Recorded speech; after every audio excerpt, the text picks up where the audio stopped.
Okay, so I'm gonna share something with you. When I was younger, I was the allergic kid with glasses, with these huge lips and big teeth, right? I did not grow into my lips and my teeth till later, right?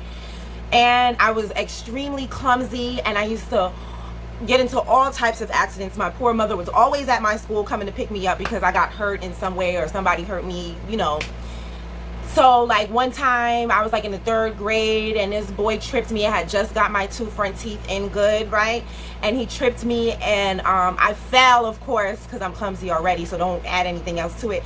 I fell, and then my 2 front teeth went through my bottom lip, and I had to like pull them out of my lip, and so it's blood all over my uniform shirt. My mom had to come pick me up. It looked like a crime scene. You know, I've lost all of my fingernails at least once, a few toenails I've lost. I had allergies, I had eczema, you know, pollen season came. There was nothing they could give you but Benadryl, so they couldn't give that to me in school because I would get sleepy and fall asleep in class.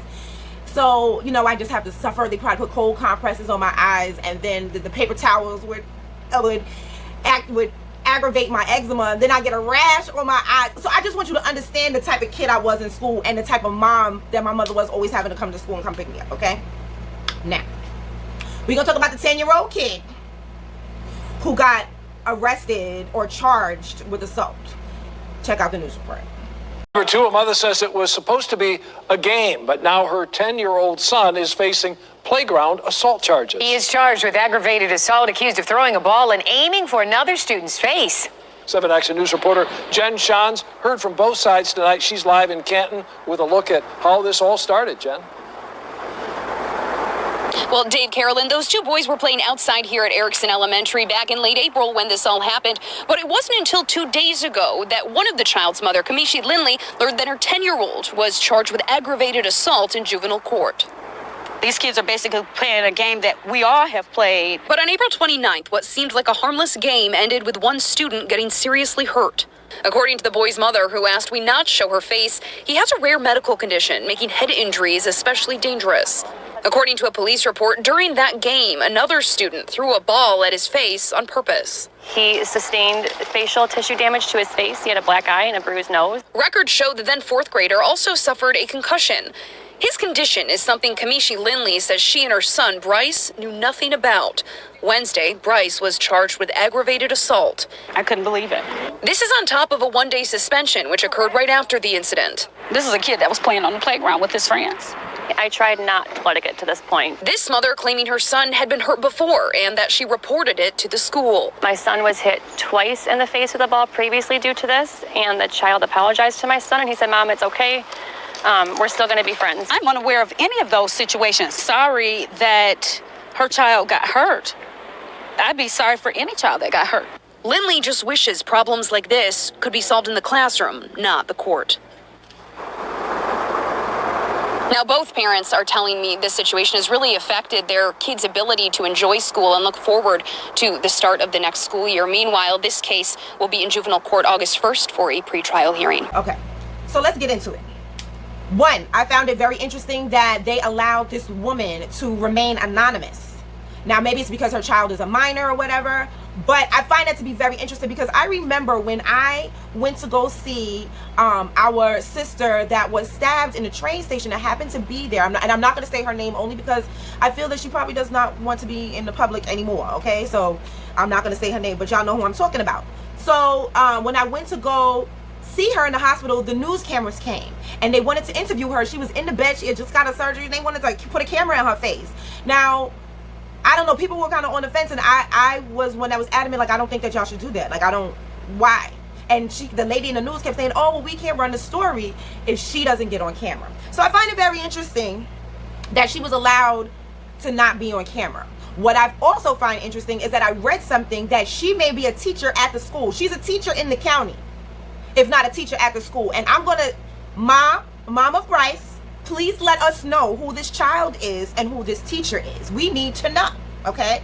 All right, now moving right along, I find it also very interesting that she mentioned that it wasn't the first time that he got hit in the face with playing dodgeball. Oh yeah, let's not forget they were playing dodgeball, okay? All right. I also found it interesting that she said, oh, well, this happened before, and they forgave the kids that hit him before. So I'm curious to know what were the race of the kids that hit him the first place, in the first time. I'm curious that an apology would suffice for that. But this child is going to jail. It don't make no sense to me. Now let's just talk about, I'm going to say what everybody else is saying. If your child, and that is me, if your child is so sensitive, okay, that they cannot play a game of dodgeball without having severe concussions and consequences, your child should not be playing recess. And the punishment, you should be suing the school. Because, or, unless you never told the school that your child had this condition. It is you that must inform the school that your child has this condition. And then it is the school's responsibility to make sure that your child does not participate in activity that could mess up his brain, whatever. Okay? That is what is supposed to happen. So, now, I like solutions, okay? So I was listening to Tariq Nasheed. Hidden Colors is coming out this week. Yeah, this week. Anyway, so I was listening to Tariq Nasheed and he came up with some solutions. Who charged this little boy? Who sat at their desk, read a case of dodgeball, that a boy got hurt in a game of dodgeball at school on the playground, and decided, you know what, this is a criminal offense. We're going to charge this boy with assault. Who did that? Oh, let's see who did it. So this is the woman that decided to charge, I'm assuming she's the woman that decided to charge her, because she is the Wayne County prosecutor for the juvenile justice system. And her chief is Robert Hembach. I guess that's how you say that. But her name is Kim L. Worthy. Her phone number is 313-224-5777. I wonder if you would want to, I'm just giving you the number in case you want to call her and maybe like ask her why she would do something so crazy. I don't know if you have time to do something like that, but maybe you might, and I just enclosed it in case you might want to, just give her a call and just ask her, like, why would she do this? I'm confused. Maybe she has answers that we don't know about. Maybe there's more to the case. You can, but we can ask her, right? Here is the principal. So oddly enough, his name is Kevin Learned. He is the principal. The phone number to the school is 734-981-5560. That's 734-981-5560. I would, if it were me, I would want to call him and ask him, why did he feel it necessary to inform police about a game of dodgeball? Is it because the teacher works in the school? Did he do a favor for a friend? I would call and ask. I don't know about you. Now, I was also able to find a list, just in case she's a teacher at the school. I was able to find a list of all the teachers at the school, and I will put the link down above somewhere. I don't know. The link will be in this video, right? You should be seeing the link right now. So we need to put pressure on these people. First of all, for charges to be brought up on this kid, it has to be, the prosecutor had to sign off for that. And how you sign off for that? And did you see the race of the, let me show you the prosecutor again. Okay, this is what I'm talking about. This is why I'm so done with voting. Look at these people. Look. Give her a call. Let her know how you feel about it. And then donate. I put the link for his donation thing for his legal fund. The whole video, you should see it. Please donate to his legal fund. Get this little boy off. We're going to get, hopefully, if we put enough pressure on the people that's empowered that decided to make this dumbass decision, she won't even need the lawyer fees. But donate and put pressure.